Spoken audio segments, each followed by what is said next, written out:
It was a regular evening, nothing out of the ordinary. I had just finished washing the dinner dishes while my wife, Laura, sat on the couch, scrolling through her phone. The soft hum of the television filled the room, but neither of us was really paying attention. Then, my phone buzzed. I reached for it, expecting a work email or a random notification. Instead, it was a text from Laura. I frowned. Why would she text me when we were in the same room? I tapped on the message, and my stomach twisted into a knot. I miss you so much, darling Redheart. I stared at the screen, my heartbeat drumming in my ears. It wasn't the words themselves that made my hands go cold. It was the fact that I knew they weren't meant for me.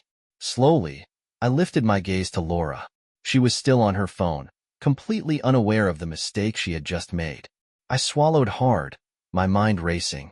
My first instinct was denial. Maybe it was an old message she meant to send to me? But deep down, I already knew the truth. Something inside me cracked, sending a sharp pain through my chest. I forced myself to speak, my voice carefully controlled. Laura.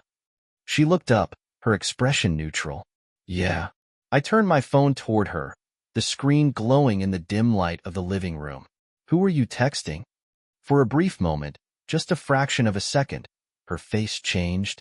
Her eyes widened, lips parting slightly, before she masked it with a nervous laugh. What? I sent that to you. I shook my head slowly. No, you didn't. Her fingers tightened around her phone, knuckles turning white. Of course I did. Who else would I be texting like that? I watched her carefully. She was lying. I had spent years with this woman, memorizing every little quirk, every micro-expression. Right now, her pupils were dilated, her breathing uneven. She was scrambling for control. I felt something dark settle inside me. Calmly, I unlocked my phone and handed it to her. Then show me. Open your messages. Her face paled. She didn't move. The air between us thickened with tension, the weight of unspoken truths pressing down on us both. Then, she did the one thing that confirmed everything. She turned off her phone. A slow, bitter laugh escaped my lips. Wow, that's it, huh? Mark, you're overreacting, she said quickly, standing up. It's not what you think. Then tell me. I cut in sharply, rising to my feet. Tell me exactly what this is. She opened her mouth, then closed it. Her hands trembled slightly as she clutched her phone to her chest like a lifeline. It's complicated. My stomach clenched at her choice of words. Not a misunderstanding. Not a mistake. Complicated. I exhaled slowly, forcing myself to remain calm. How long? My voice was dangerously low. Mark, please. How long? She bit her lip, eyes darting around like a cornered animal. Finally, she whispered, a few months. Something inside me snapped. A few months. While I was here, in this house, loving her, trusting her, she was sneaking around with someone else, sharing messages, whispers, touches that should have been mine. I turned away, my hands curling into fists. The walls of our home, my home, felt suffocating now. I needed air. I needed space before I did something I couldn't take back. I'm going out, I said, grabbing my jacket. Wait, Mark. I didn't. I walked out the door, leaving behind the woman who had just shattered my world. But as I stepped into the night, one thought burned in my mind. She had betrayed me, and I wasn't going to let this slide. I drove aimlessly for a while, my mind a storm of anger, hurt, and disbelief. The streets outside seemed strangely quiet, like the world had gone still while mine was falling apart. Eventually, I found myself parked outside a bar, the neon lights flickering in the dark. It was the kind of place I would have never visited, but tonight, it felt like the right place to be. I sat in the car, my hands still shaking from the adrenaline, staring at the dashboard as I replayed her words over and over. A few months. Had she been lying all this time? Every kiss, every laugh we shared. Was it all a facade? The thought twisted in my gut like a knife. But what really got to me was the realization that I didn't even know who she was anymore. I didn't know what kind of person could betray someone like this. Not my wife. Not the woman I'd trusted. I had to know more. I couldn't just go home and pretend everything was fine. I opened my phone and dialed the one person who could give me answers. Her best friend, Sarah. Hey, Mark. What's up? Sarah's voice was light and casual. Where is she, Sarah? I asked, my voice flat, devoid of emotion. There was a pause on the other end of the line, just long enough to raise the hairs on the back of my neck. Where's who? Laura, I said, through gritted teeth. Where is she right now? Another pause. This time, it wasn't hesitation. It was guilt. I don't know what you're talking about. Bullshit. Don't lie to me, Sarah. I snapped. I know something's been going on. Tell me where she is, and I won't make this worse. There was a sharp intake of breath. Mark, I don't want to get involved in this. It's not what you think. I could almost hear the panic in her voice, the desperation to avoid the truth. But I wasn't backing down. Tell me. Now. I can't. Then I'll find out for myself. I cut in. Before she could respond, I hung up. The anger coursing through me was boiling over. But it wasn't just anger. It was hurt, betrayal, disbelief that she had kept this from me. I threw the car into gear and drove back home, my mind racing with thoughts of what I'd do next. The front door creaked as I stepped inside, but the house felt alien, as if someone else's life was unfolding inside these walls. I didn't even bother to turn on the lights, the dim glow from the street lamp outside providing just enough illumination to see. The silence was suffocating, but as I made my way through the house, my eyes landed on her phone, still lying on the kitchen counter, forgotten in the chaos of our argument. Without a second thought, I grabbed it. I knew it wasn't my place to go through her things. But right now, I wasn't the man who was worried about privacy. I was the man who had been lied to, betrayed, and I needed answers. I unlocked the phone quickly, using the passcode I had memorized. The home screen lit up in front of me, and I opened the Messages app, my heart pounding. The first conversation I saw was with a name I didn't recognize. The same man from the text earlier. The one she called Darling. The messages were casual at first, innocent enough, until they weren't. They spoke in riddles, using code words that made my blood run cold. But it was the last one that made my stomach drop. Can't wait to see you again tonight. I miss you so much. Will Mark be gone? I felt the floor slip from beneath me. Tonight. She was planning to meet him again. After everything she just put me through, she was still seeing him. I didn't know what hurt more, the lies or the cold indifference she had toward the man she was married to, the man who had given her everything. I closed the phone with shaking hands. My anger was no longer a simmering burn. It was an inferno. I wasn't going to confront her now. No. This needed to be more than just a confrontation. She needed to understand the gravity of what she had done. I wasn't about to beg or plead for answers. No, that wasn't who I was. But I wasn't going to let her get away with this either. I wasn't just going to expose her to myself. I was going to expose her to everyone. And for the first time since I walked out the door earlier, a cold, calculating calm took over me. This wasn't about saving my marriage. It was about restoring the dignity she had stolen from me. The days after I found the messages felt like an endless blur. I was numb. Each step I took felt calculated, deliberate, as though I was walking in someone else's shoes. The man I had been was gone, replaced by someone more hardened, more determined to see this through. I didn't confront her. Not yet. It wasn't that I didn't want to. I did. I wanted to scream at her, to demand she tell me what had gone wrong. I wanted to break down in front of her and beg for an explanation, but I didn't. Instead, I watched her as she continued with her life as if nothing had changed. She acted normal, almost too normal. Her laughter at dinner, the way she would kiss me on the cheek before leaving for work, the gentle way she touched my arm when we sat on the couch together. It all felt like an act, like she was trying to fool me. I knew that she had no idea I had discovered the truth, but I wasn't going to let her think she could get away with this, not without feeling the weight of her choices. I had a plan. I wasn't sure exactly how it would unfold, but I knew one thing. It wasn't going to be pretty. I started by playing it cool, acting like everything was fine.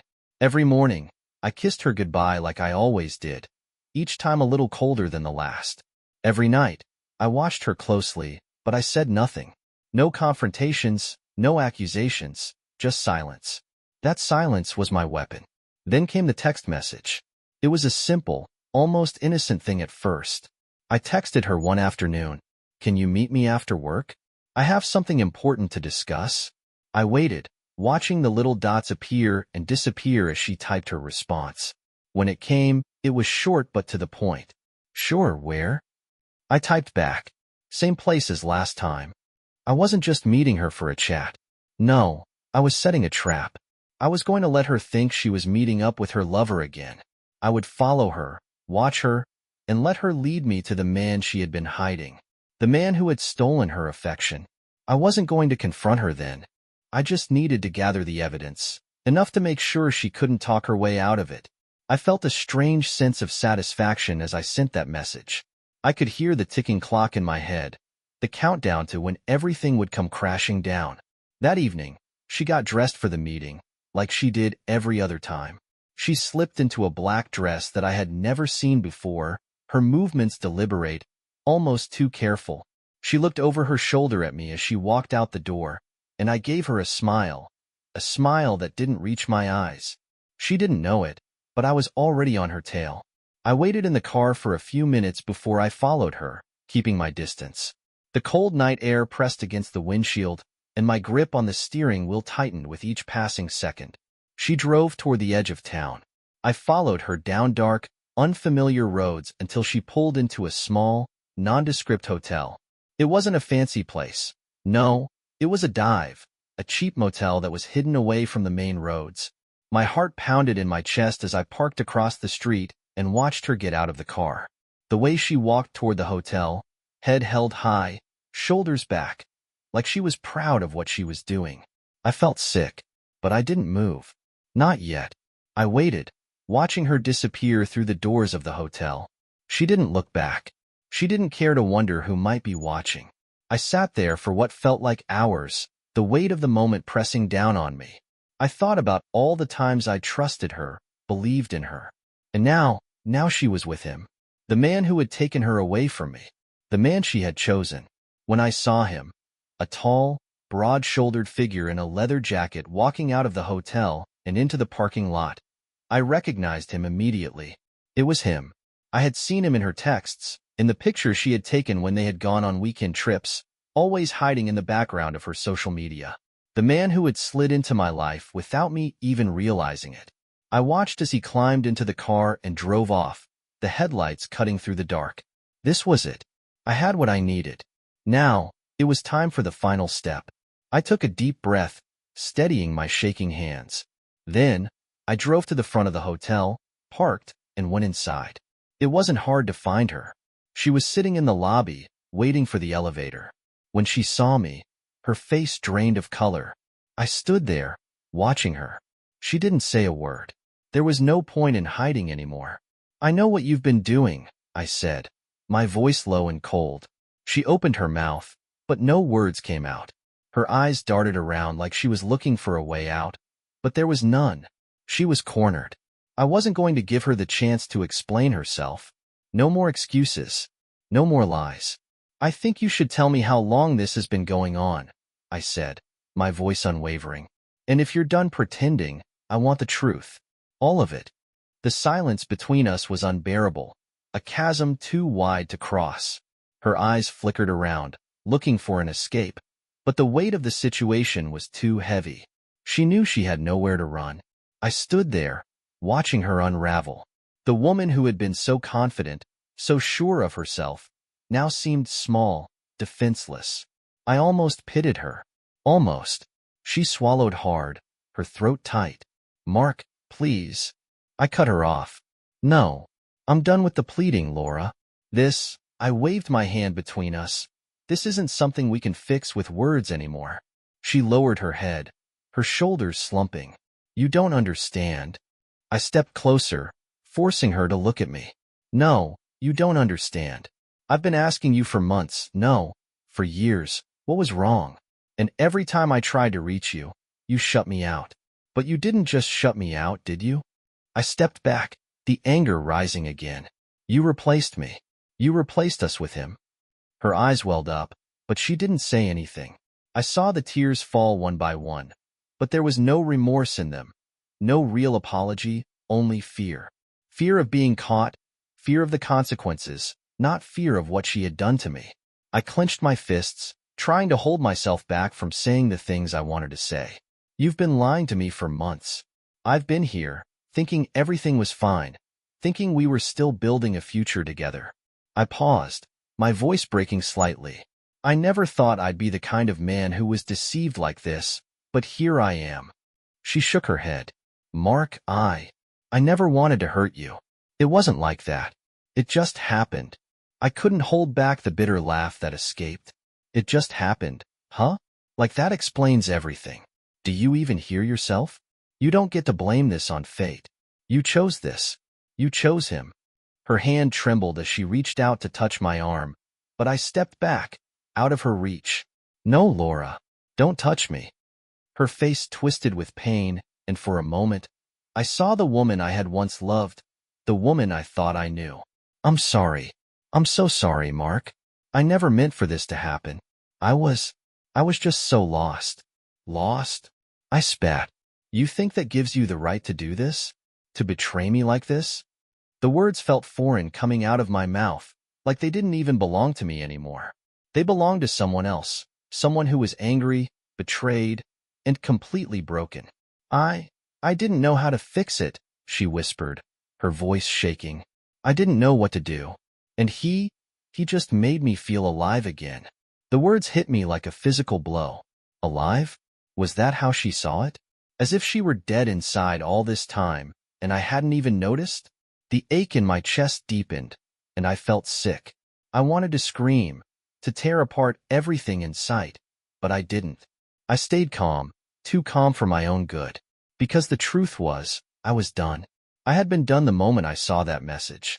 The moment I realized she had taken a piece of my soul and handed it to someone else. You think I don't understand? I said through gritted teeth, my voice eerily steady. I understand perfectly. I understand that you couldn't even be honest with me. Not once. You couldn't even give me that much respect. She flinched, her shoulders trembling as if she might collapse at any moment. Mark, please. Please don't walk away from me. No, I interrupted her, and it felt like a weight lifted off my chest. You don't get to ask for that.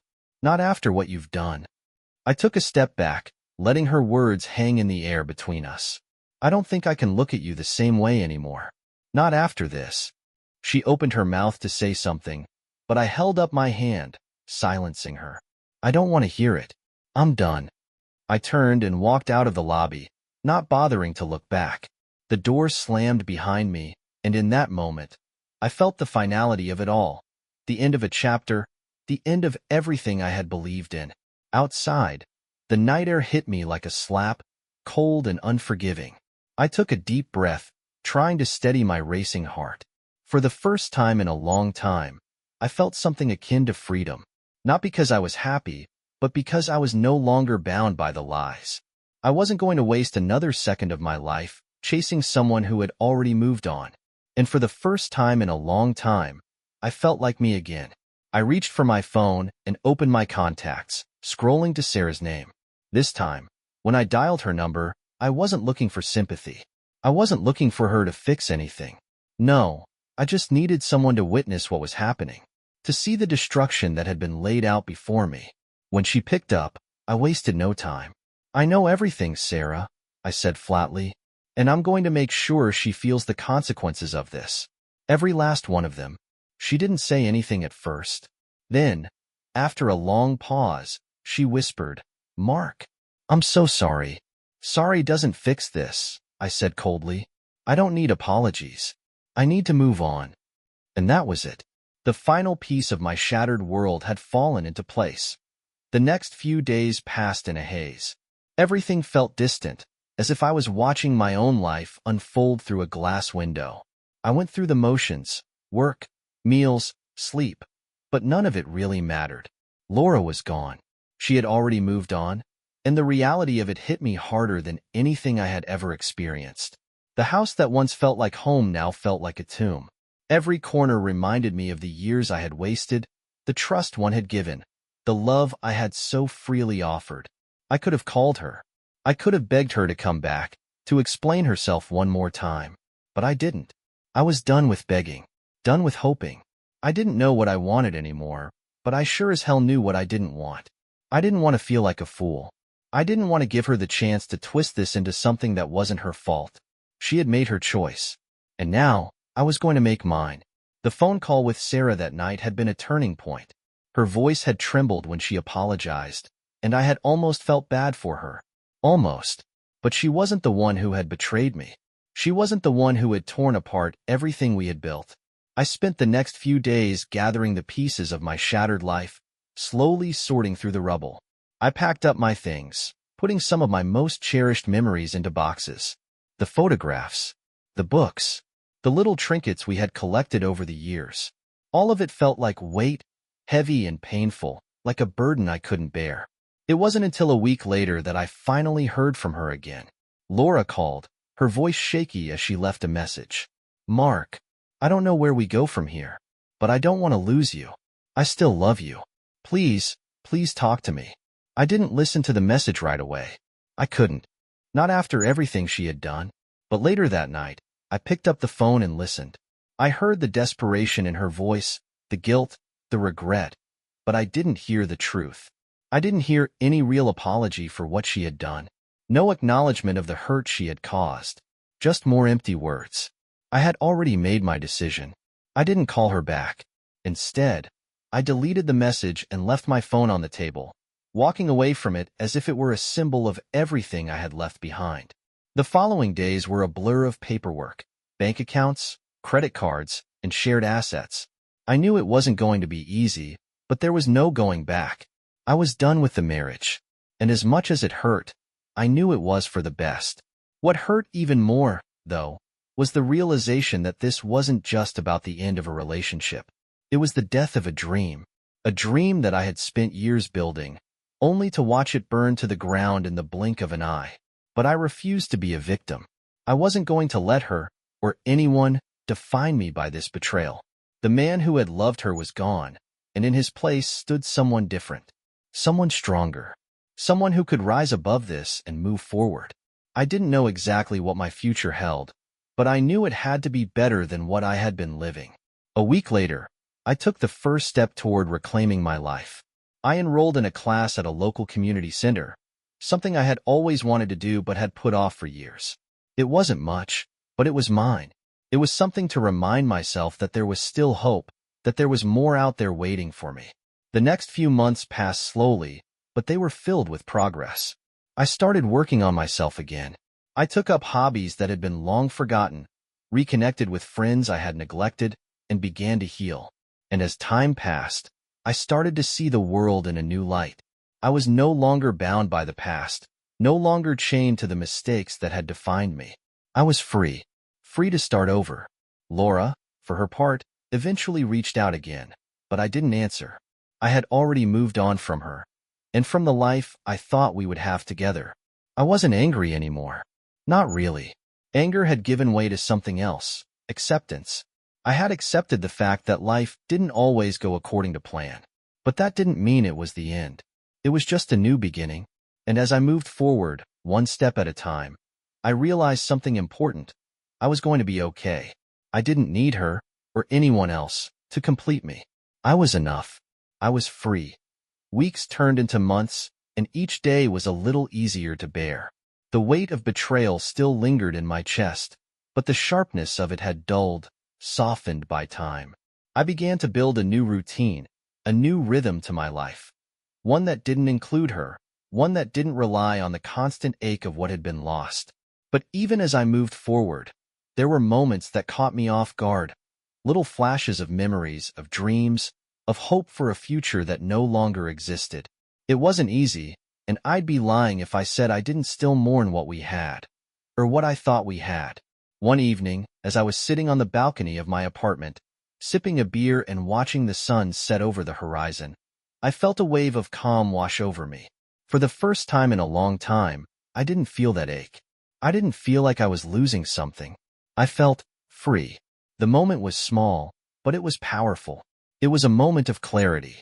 I realized that I didn't need to constantly question what had happened, or try to fix the past. The past was gone, and no amount of revisiting it would bring it back. What mattered now was what I chose to do with the future. I wasn't the same person I had been when she left. I was someone stronger, someone who had learned from the pain. And though I didn't know exactly where I was headed, I knew I was moving forward, not backward. I spent the next few weeks focusing on myself, working harder at the office, making time to travel, spending time with friends who had been there for me. I took up running again, something I hadn't done in years. It felt good to feel the burn in my legs, the rush of endorphins that cleared my mind.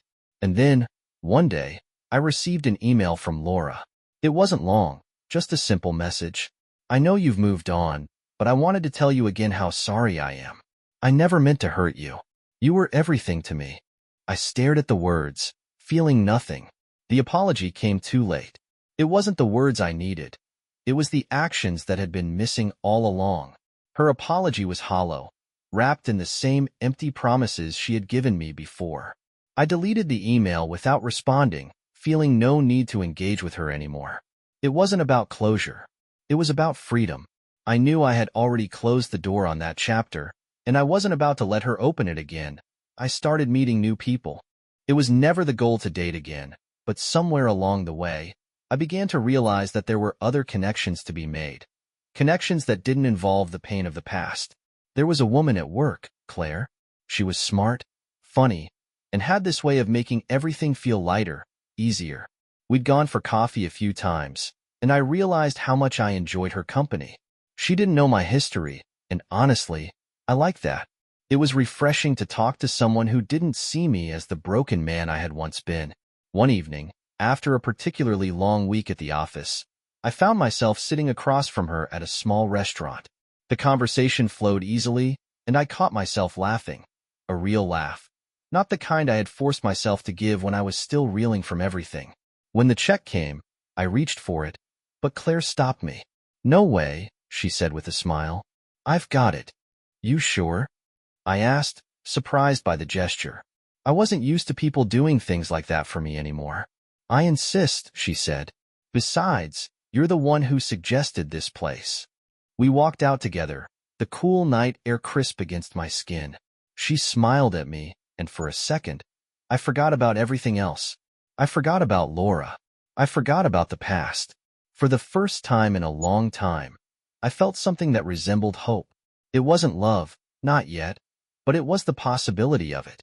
And for the first time in a long time, that possibility felt real. Maybe life wasn't so bad after all. Maybe, just maybe, there was more waiting for me than I had ever imagined. Months passed, and I started to rebuild my life. Slowly but surely, I began to fill my days with things that made me happy. Things that weren't tied to the memory of her, to the lies, to the betrayal. But then, one morning, everything changed. I was sitting at my desk, going through emails, when I received a message from an unknown number. It was a text, and it wasn't meant for me. It was meant for someone else. "I miss you so much. Can't wait to see you again tonight. Let's make it happen, babe." I froze, staring at the words. Something about them felt familiar, though I couldn't put my finger on why. Then it hit me. The writing style. The tone.